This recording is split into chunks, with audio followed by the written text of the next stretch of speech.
சஜஷன்ஸும் சொல்லியிருக்காங்க. அதெல்லாம் கேட்டிருந்து கண்டிப்பாக அதை நிவர்த்தி செய்து அவங்களுக்கு சுலபமாக்கும் வழிமுறையில் ஆராய்ந்து கண்டிப்பாக அவங்களுக்கு திரும்ப வர அழைப்போம்னு சொல்லியிருக்கோம். ஸோ இது ஆன்கோயிங் ப்ராசஸ் தான். அடிக்கடி இது மாதிரியான மீட்டிங் நடக்கும். ஏன்னா நிறைய குறைகள் கடந்த சில ஆண்டுகளாக முன்னாடி இந்த அரசுகள் மூலியமாக அவங்கெல்லாம் நிறைய பிரச்சனைகளை ஃபேஸ் பண்ணியிருந்தாங்க. நீங்களும் இருந்திருப்பீங்க, அவங்கெல்லாம் சொல்லியிருப்பாங்க என்னென்ன பிரச்சனைகளை ஃபேஸ் பண்ணாங்க, எந்தெந்த வழிகள்லாம் அவர்கள் தொழில் செய்ய முடியாத ஒரு சூழ்நிலை உருவாக்கப்பட்டது. ஸோ அது மாதிரியான சூழ்நிலை இனிமேல் இருக்காது. கண்டிப்பாக டிஎன்இபி என்னைக்கும் மக்களுக்கான ஒரு நிறுவனமாக, சிறு குறு தொழில் நிறுவனங்கள் யார் யாரெல்லாம் அதை நம்பி லட்சக்கணக்கான தொழிலாளர் இருக்காங்க அவங்களுக்கான ஒரு நிறுவனமாக மாறும் என்பது எந்த மாற்று கருத்தும் இல்லை. அதற்காக தான் இந்த மீட்டிங் வச்சு முடிச்சோம். கண்டிப்பா வர்ற காலங்களில் இதெல்லாம் சரி செய்து நிறைய பேர் பவர் ஜெனரேஷன்ஸ்ல அது ரெனியூவபிள் எனர்ஜியில் பார்ட்டிசிபேட் பண்ணணும். அதன் மூலமாக நமக்கு தேவையான மின்சாரத்தை இனி வர்ற காலங்களில் நம்ம பெற முடியும்ன்ற நம்பிக்கையில் இந்த மீட்டிங்கை வச்சு முடிச்சோம்.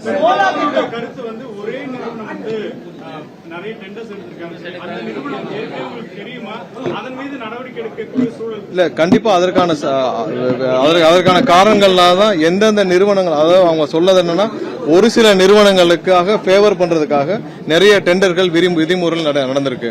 ஒரு சில நிறுவனங்களுக்காக டெண்டர் கொடுக்கறதுக்காக அவங்களுக்கு கொடுக்கறதுக்காக நிறைய கான்ட்ராக்ட்கள் விதிமீறல் பண்ணி கொடுத்திருக்காங்க. அதற்கான ஆதாரங்களையும் எங்களிடம் ஒரு சில பேர் கொடுத்திருக்காங்க. அது இன்னும் பார்க்கல, ஏன்னா சீல்டு கவர்ல கொடுத்திருக்காங்க.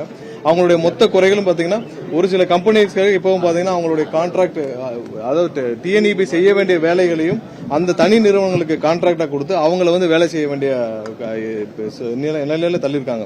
சோ அந்த தனிய நிறுவனங்கள் பயன்பெறும் வகையில் அவங்க சொல்றதெல்லாம் ஒரே நிறுவனங்கள், ஒரே நபர், ஒரு சில நபர்களை பற்றிதான். நம்மளும் அவங்க யாரை பத்தி பேசிட்டு இருக்கோம் தெரியும். சோ அந்த ஒரு சில நபர்கள் தலையிடால் தான் இவ்வளவு பெரிய இந்த நிறுவனம் இவ்வளவு பெரிய ஒரு இழப்பை சந்திச்சதுன்னு சொல்லி அவங்க எல்லாருடைய குறைகளும் சொன்னாங்க. சோ அவங்க நிறைய பேர் ஓப்பனாவும் சொன்னாங்க. ஒரு சில நபர்கள் புரோக்கராக இருந்து அவங்களே பிளே ஆஷ் வாங்குறதா இருக்கட்டும், இல்ல அவங்க அப்ளிகேஷன்ல தலையீடுகளாகட்டும், எல்லா அப்ளிகேஷனும் ஒரு சில நபர்கள் வழியாக போய் கமிஷன் வாங்கிட்டு தான் வருது. அது இல்லாம ஒரு சில நிறுவனங்களுக்கு மட்டுமே கொடுக்கும் அளவிற்காக டெண்டருடைய பாலிசிஸ் எல்லாம் மாத்திருக்கேன். அதனாலதான் கடந்த வாரம் நம்ம அனைத்து டெண்டர்களையும் நிறுத்தி வச்சதற்கான காரணம் டெண்டர் பாலிசிஸை நம்ம ரீவாலிடேஷன் பண்ண வேண்டிய கட்டாயத்தில் இருக்கிறோம். ஏன்னா எல்லாருடைய கவலையும் என்னன்னா 2.5 லட்சம் கோடி கடன் இருக்கு. இந்த 2.5 லட்சம் கோடி கடனை தாண்டி இந்த நிறுவனத்தை மீட்டெடுக்க வேண்டிய சூழ்நிலையில் இருக்கும். சோ இதெல்லாம் சரி செய்ய வேண்டிய கட்டாயத்தில் இருக்கும்போது இதெல்லாம் சேர்த்து செய்ய வேண்டும். அதனாலதான் இன்னைக்கு அவங்களுடைய குறைகளும் கேட்டிருந்தோம். கண்டிப்பா எங்கெங்கெல்லாம் முறைகேடுகள்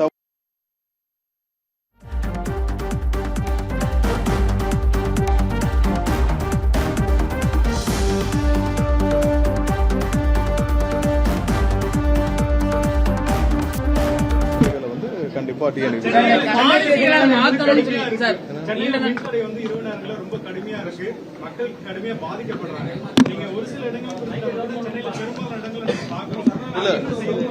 கடந்த 4 நாட்களாக நம்மளுடைய டிஎன்இபியில் இருக்கிற சி லெவல் எல்லாருமே ஒவ்வொரு இடத்துலயும் இரவு முழுவதும் ரோந்து பணிகள் செஞ்சு அந்த எங்க ப்ராப்ளம் வருதோ அதெல்லாம் ரெக்டிஃபை பண்ணிட்டு வராங்க. 7 வாகனங்கள்ல ரோந்து வாகனங்கள் உருவாக்கி அவங்க எல்லாம் எங்கெங்கெல்லாம் பிரச்சனை வருதோ உடனே போய் ரெக்டிஃபை பண்ணிருக்காங்க. கடந்த வாரமே பார்த்திருப்பீங்க, நம்ம சேர்மன் உட்பட அனைவரும் சேர்ந்து இரவு முழுவதும் பணியில இருந்திருக்காங்க. சோ கண்டிப்பா முழு வீச்சில் இதை ரெக்டிஃபை பண்ற வேலைகள் இருக்கு. ஏன்னா உங்களுக்கு எல்லாம் தெரியும், இதெல்லாம் பழைய டிரான்ஸ்ஃபார்மர்ஸ், பழைய லெகசி டிரான்ஸ்ஃபார்மர்ஸ், கேபிள்ஸ் எல்லாம் இருக்கு. அது ரீப்ளேஸ் பண்ற பணியில எதுவுமே நடக்கல. இருக்கிற நிறுவனங்கள்ல எவ்வளவு தூரம் கான்ட்ராக்ட கொடுக்க முடியும், எவ்வளவு தூரம் இந்த ஃபண்டை மிஸ்யூஸ் பண்ண முடியுமோ அதான் நடந்திருக்கு. இப்பதான் அதை மீட்டெடுக்கும் முயற்சிகள்ல ஒர்க் பண்ணிட்டு இருக்கோம். கண்டிப்பா கடந்த 4 நாட்கள்ல எங்கெங்கெல்லாம் நீங்க மின்சாரம் தட்டுப்பாடு அதெல்லாம் குறைஞ்சிட்டே வந்திருக்கும். நேற்றுலாம் ரொம்ப ஒரு சில இடங்கள்ல தான் அந்த இஷ்யூ சொன்னாங்க.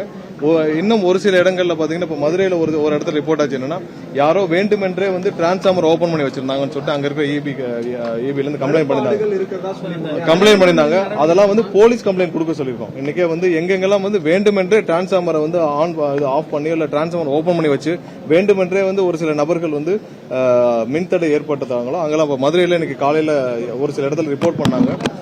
இபி அபிஷியல்ஸ் அங்க இருக்கிற ஏஇ எல்லாம் ரிப்போர்ட் பண்ணாங்க. அவங்க போலீஸ் கம்ப்ளைண்ட் கொடுங்கன்னு சொல்லியிருக்கோம். கண்டிப்பா எங்கெங்கெல்லாம் தனி நபர்கள் யாரையும் அரசுக்கு அவப்பெயர் ஏற்படுத்தணும்னு சொல்லி இந்த மாதிரி ஈடுபடுறாங்களோ அவங்க மேல எல்லாம் போலீஸ் கம்ப்ளைண்ட் அந்த இடத்துல கொடுக்க சொல்லி சொல்லியிருக்கோம். முதல்வர் அதிகாரிகளோட ஆலோசனை செஞ்சிருக்காரு. வேற என்ன நடவடிக்கை எடுக்கிறதா இருக்கீங்க பெண்கள் பாதுகாப்பு? இல்ல பெண்களுக்கான பாதுகாப்பை உறுதி செய்வதற்கான அனைத்து வழிமுறைகளும் கண்டிப்பாக எடுக்கப்படும். ஏன்னா எங்கெங்கெல்லாம் நடவடிக்கை எடுக்கும் எடுத்துட்டு இருக்கோம். கோயம்புத்தூர் இஷ்யூல கண்டிப்பாக முதல்வர் வந்து இந்த விசாரணையை துரிதமாக முடிக்க வேண்டும் என்று அனைத்து அதிகாரிகளும் உத்தரவிட்டுள்ளார். சட்டத்துறையிலும் சரி, இது எவ்வளவு சீக்கிரம் இந்த விசாரணையை முடித்து அந்த குற்றவாளிகளுக்கு தண்டனை பெற்றுக் கொடுக்க வேண்டிய கடுமையான தண்டனைக்காக வேலைகளை ஆல்ரெடி எல்லாரும் முடக்கிவிட்டோம்.